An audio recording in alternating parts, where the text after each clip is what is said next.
Greetings.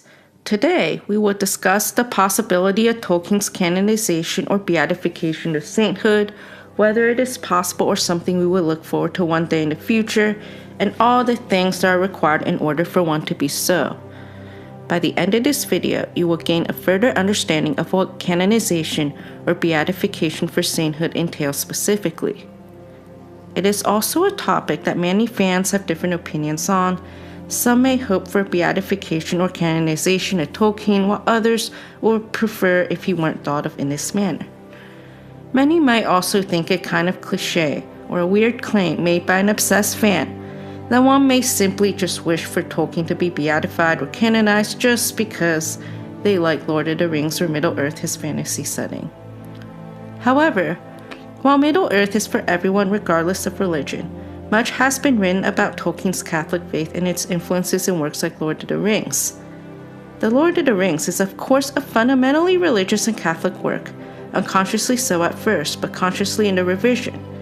That is why I have not put in or have cut out practically all references to anything like religion, to cults or practices in the imaginary world, for the religious element is absorbed into the story and the symbolism. However, that is very clumsily put and sounds more self-important than I feel.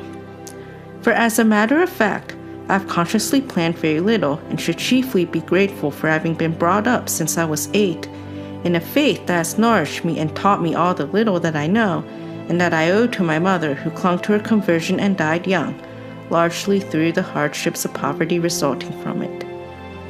At first, the influences in religion are unconscious, which could be that whatever that may be inspired by his Catholicism weren't done purposely.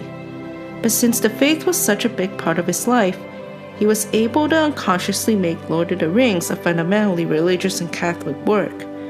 But in later revisions, he was more willing to acknowledge, maybe to editors, that his work was inspired by his Catholic faith and values.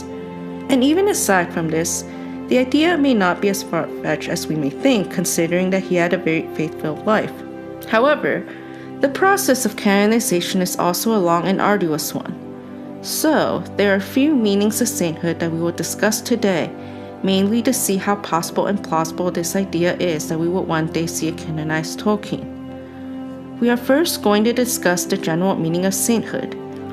The USCCB states the meaning of a saint to be the title given to someone who has been formally canonized by the Church as sharing eternal life with God, and therefore offered for public veneration and imitation. This is what it means to be a saint in the final steps of canonization, which we'll discuss at the end. In a general sense, the only requirement of sainthood is that one must be deceased and in heaven. Thus, every living Catholic's goal is to become a saint one day in this sense. It is a common misconception that the saints must have lived perfect lives, be charitable, or a martyr, as many of them have faced significant challenges and periods of doubt which they overcame with the grace of God. However, what we will be talking about today is the saint in its canonized form. In order for one to be officially canonized, there is a series of steps that must be done, which includes 2 miracles as a result of one's intercession. The first step is that one must have been deceased for at least 5 years, so that the candidate will have a good reputation with the faithful. Within stage 1, the 2 parts are as such. The first part is the diocesan or eparchial level. The bishop of the diocese in which the person died begins this investigation, while the petitioner asks the bishop through a postulator to open the investigation. In this stage, a bishop will also begin a series of consultations where the tribunal will investigate the virtues of the candidate. Witnesses will be called while the documents written by and about the candidate will be gathered and examined. The second part of this first stage is the congregation of the causes of saints. A certain documentation will be sent to the congregation of the causes of saints. A postulator will prepare the positio, where the summary of the evidence from step 1 is compiled. 9 theologians will vote on whether the candidate lived a heroic life or suffered martyrdom. This occurs before the second stage, which will be the beatification of the venerable. During this stage, the first miracle attributed to the candidate, unless this candidate is a martyr, and the candidate will receive the title of blessed. For the beatification of a venerable, a miracle attributed to his intercession, verified after his death, is necessary. The required miracle must be proven through the appropriate canonical investigation following a procedure analogous to that for heroic virtues. This investigation, too, is concluded with the appropriate decree. Once the decree on a miracle is promulgated, the Pope grants the beatifications, which is the concession of limited public veneration, usually only in a diocese, eparchy, region, or religious community in which the blessed lived. With beatification, a candidate received the title of blessed. For a martyr, no miracle is required. Thus, when the Pope approves the positio declaring that a person was a martyr for the faith, the title blessed is granted to the martyr at that time. Finally, the candidate will go through the process of canonization. In order to go through this process, the candidate would need another miracle.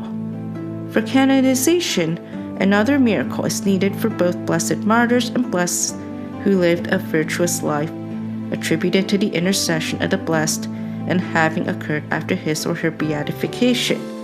The methods for affirming the miracle are the same as those followed for beatification. Canonization allows for the public veneration of the saint by the universal church. With canonization, the blessed acquires the title of saints. When we look at stage 1, we know that in order for this to occur, the bishop will have to begin a series of consultations. Tolkien could arguably still be considered a saint in its first stages, as he was proven to be a very devout and faithful Catholic as evidenced by his writings. However, he has not been formally submitted for beatification. He would consistently profess his Catholic life to family and friends. For example, Tolkien had a special devotion to the Blessed Sacrament, writing to his son Michael that the only cure for a sagging faith is the Eucharist. Additionally, he would also have a conversation with C.S. Lewis, which would lead Lewis to convert to Christianity, among many other examples professing his faith. However, the main barrier to his possible beatification or canonization is the miracles.